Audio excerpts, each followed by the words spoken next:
Good morning everybody, StevieB here from StevieB Gaming. I'm just going to do a quick update on the path of Exile. I am designing this full-on guide that's going to take people from the very beginning to the very advanced stuff in the game, from crafting to how to flip items and make money from trading with other players. But for now, I'm waiting for Act 4. I don't want to spend all this time on the videos and everything gets turned upside down. So I've kept all the notes and it will be coming out as soon as Act 4 is released. I'll start recording the video and get it up there. For now, I want to show you what item quantity can do on a map. Here I've got a regular level 71, it's a fleet strand map, and I just spent one transmutation, probably 5 or 6 ults until I got an item quantity of at least 35%. I'm comfortable with this one. You'll find that different kinds of characters can't deal with certain things. This is relatively easy. I don't care if monsters have endurance charges, I do enough damage against this level.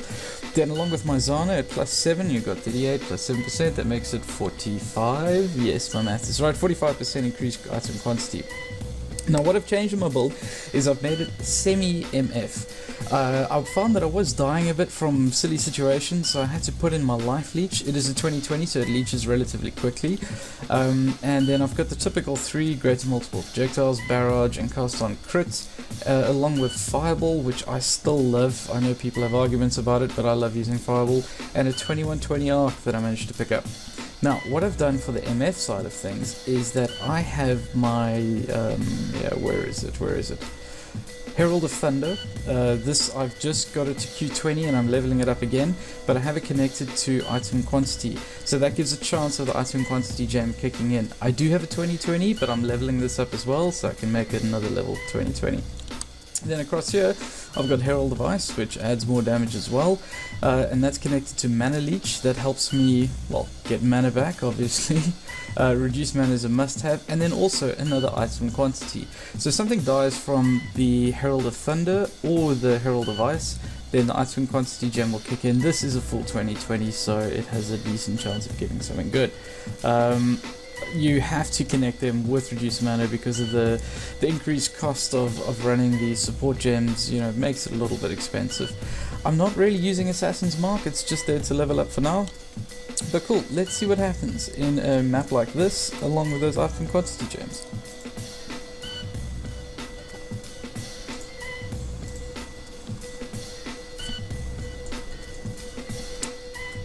Alright, here's the map details in case you didn't catch it in the first part of the video, and those 2 item quantities.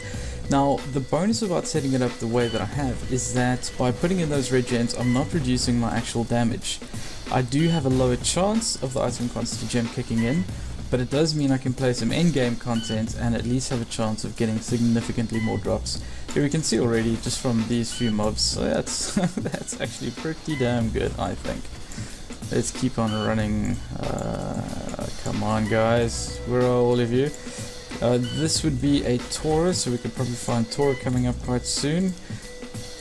I have Tora at level 8, I think, but I still do it so I can get the reputation points. So my next hideout, I know my previous hideout video is at almost 10,000 views, which is great, but I've got some very big plans for the next one, so I need as much of the favor as I can get from all of the masters.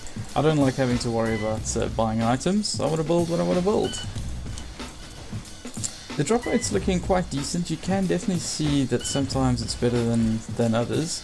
That's probably from item quantity gem not always kicking in.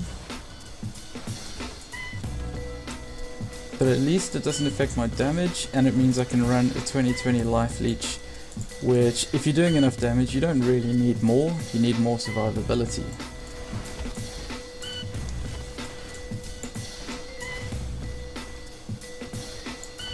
Please excuse me if I time-lapse the boring bits.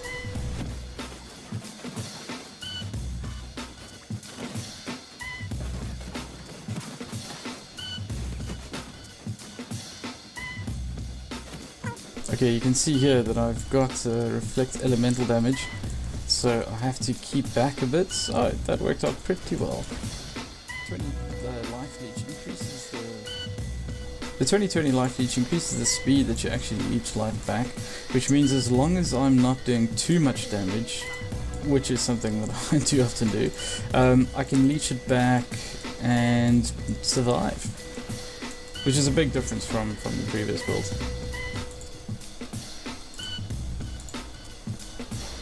This has got a lot to do with me wanting to actually level. I thought that my build was pretty much complete at 91, but I've been kidding myself. I do need another 2 levels to hit 93 and really finish the build off. What I want to do is maybe I should be going back and doing the tour area. Let me kill the boss first.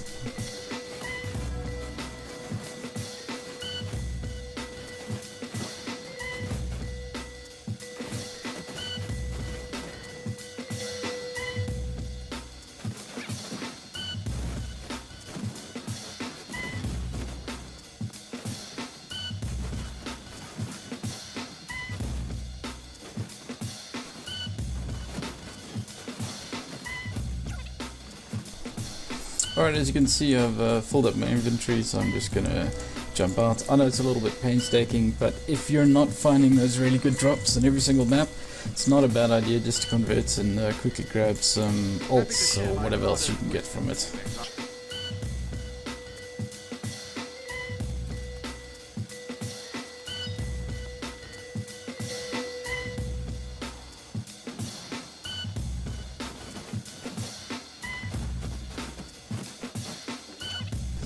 Alright, no uniques from that guy. Let's just clear out the rest of this area, make sure we got everything. Anything hiding? Nope. Alright. I'm gonna pop out again and sell the loot that I just found, and then we'll quickly clear the tour area.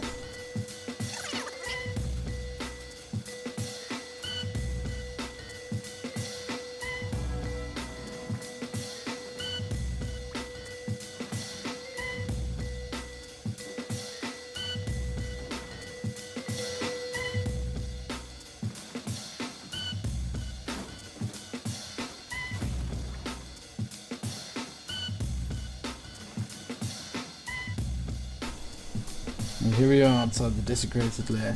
It's a level 71 area. Let's see what level the area is inside.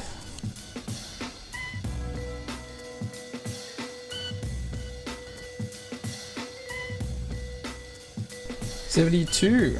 That's it's interesting. Maybe we'll get some drops in here.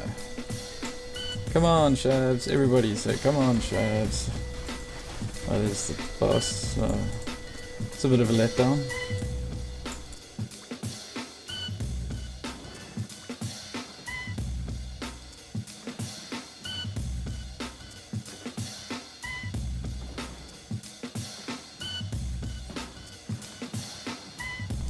Alright guys, so that's one way to add MF to your build. It's not the most... Alright guys, so that's one way to add MF to your build.